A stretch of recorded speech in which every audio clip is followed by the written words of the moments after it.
you believe in, you deny one less God than I do. You don't believe in 2,999 gods, and I don't believe in just one more.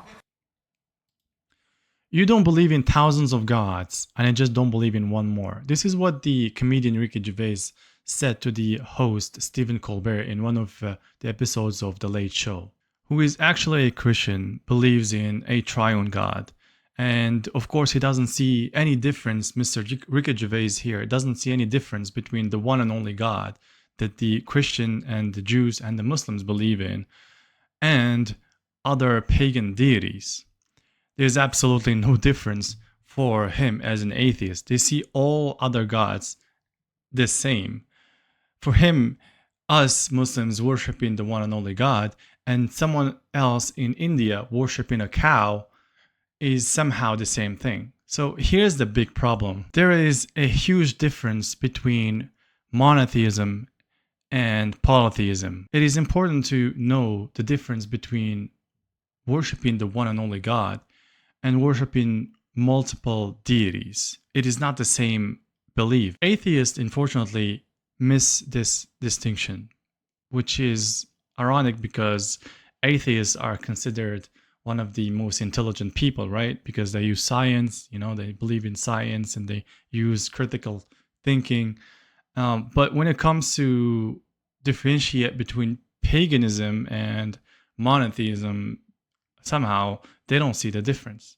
To my understanding, I don't think there's a lot of belief systems out there. There's polytheists, pagans who worship multiple deities, whether that is statues or a cow, animals. You go to India, you're going to see a lot of mind-blowing things. There's atheists, of course, people who don't believe in any deity. There's no God. There's no creator to this universe. And there's, of course, monotheism. People who believe in one God, one creator. But then there's difference when it comes to, for example, the difference between Muslims and Christians and Jews. Basically, we believe in the same God, but there's details. Today, it's going to be hard to debate that Islam is the only pure monotheistic religion out there. Christians are going to say Christianity, but then they're going to fall into the dilemma of the Trinity, and then they have to explain what is that, the God Father, the God the Son, and the Holy Spirit, and then it's going to say, oh, it's not three, it's only one, but it's not one, it's three, and it's a whole dilemma. It's going to be kind of hard to explain, but when you come to Islam, it makes more sense when we say there's only one God, multiple prophets and angels, etc. Atheists believe that there is no gods, right? It's just the same way Muslims deny or even acknowledge that there's any other God beside the one and only God. I want to dive deeper into the meaning of the whole thing. And I started with atheists because they kind of agree with the first part of this declaration of faith. It's saying that I declare that there is no God worthy of worship but Allah, and Muhammad is his messenger. They are saying that there is no God, but they stop. So they're already maybe halfway there.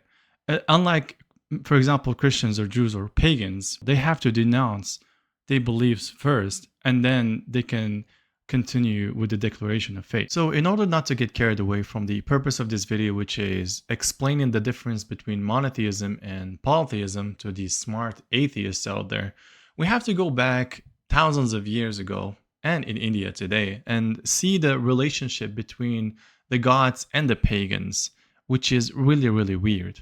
The pagans had a strange relationship when it comes to the gods they were worshipping. For example, if you go back to history and see when the Roman Empire would invade a city, and they would conquer a whole city. They would kill all the people, all the men, women, and children, burn the farms, completely destroy the city to the ground.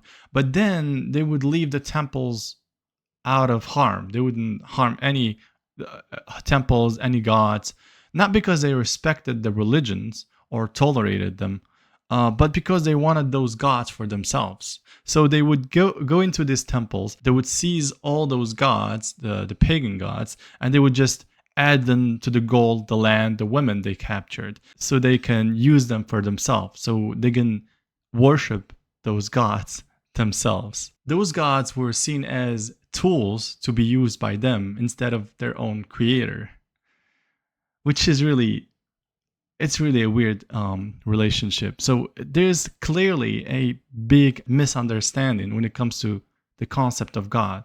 When you ask any monotheistic person, when he mentioned God, he always mentions his creator. He believes that the God is the one who's created him.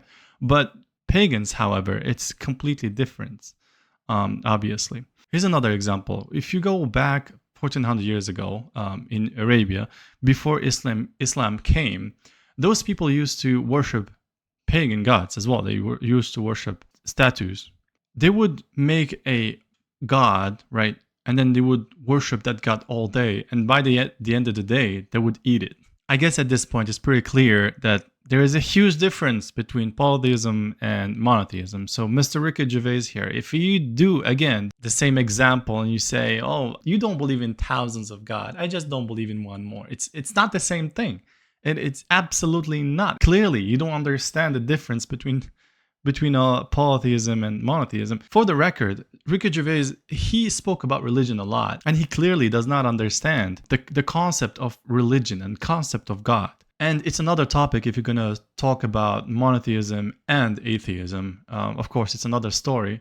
But in this video, all he talked about the difference between polytheism and monotheism explained to atheists. Hopefully, the atheist is not going to do the same mistake anymore and come up with better examples in the future.